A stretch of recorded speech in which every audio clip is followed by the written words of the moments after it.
తెలంగాణ రాష్ట్ర ముఖ్యమంత్రి శ్రీ రేవంత్ రెడ్డి గారు ఎన్నికలకు ముందు ఏ సమావేశాలలో పాల్గొన్నా కానీ ఏ సభలలో పాల్గొన్నా కానీ మా కాంగ్రెస్ పార్టీ కార్యకర్తల జోలికి వచ్చిన వాళ్ళు, మా కాంగ్రెస్ పార్టీ కార్యకర్తలపై చేసుకున్న వాళ్ళు, మా కాంగ్రెస్ పార్టీ కార్యకర్తలపై అక్రమంగా కేసులు పెడుతున్న వాళ్ళు, కార్యకర్తలను హింసిస్తున్న వాళ్ళందరినీ గుర్తుపెట్టుకుంటాం, వాళ్ళందరి పేర్లు రాసి పెట్టుకుంటున్నాం.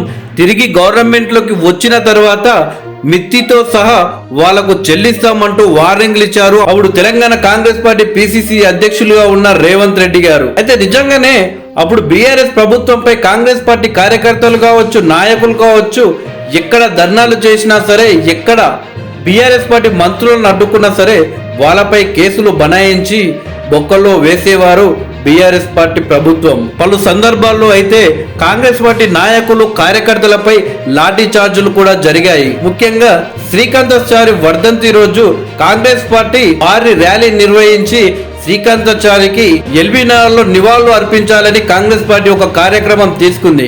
ఆ యొక్క కార్యక్రమాన్ని అడ్డుకొని ఎక్కడి కార్యకర్తలను అక్కడనే అడ్డుకున్నారు పోలీసులు. అయితే రేవంత్ రెడ్డి పాదయాత్ర కొనసాగకుండా కాంగ్రెస్ పార్టీ కార్యకర్తలను అడ్డుకోవడమే కాకుండా ఏకంగా లాఠీ చార్జ్ కూడా జరిపించారు అప్పటి పోలీసులు. కీలక నాయకులపై లాఠీ చార్జ్ కావడంతో రేవంత్ రెడ్డి గారు అప్పుడు పోలీసులతో పాటు బీఆర్ఎస్ పార్టీ ప్రభుత్వానికి కూడా అప్పుడు రేవంత్ రెడ్డి గారు హెచ్చరించడం జరిగింది.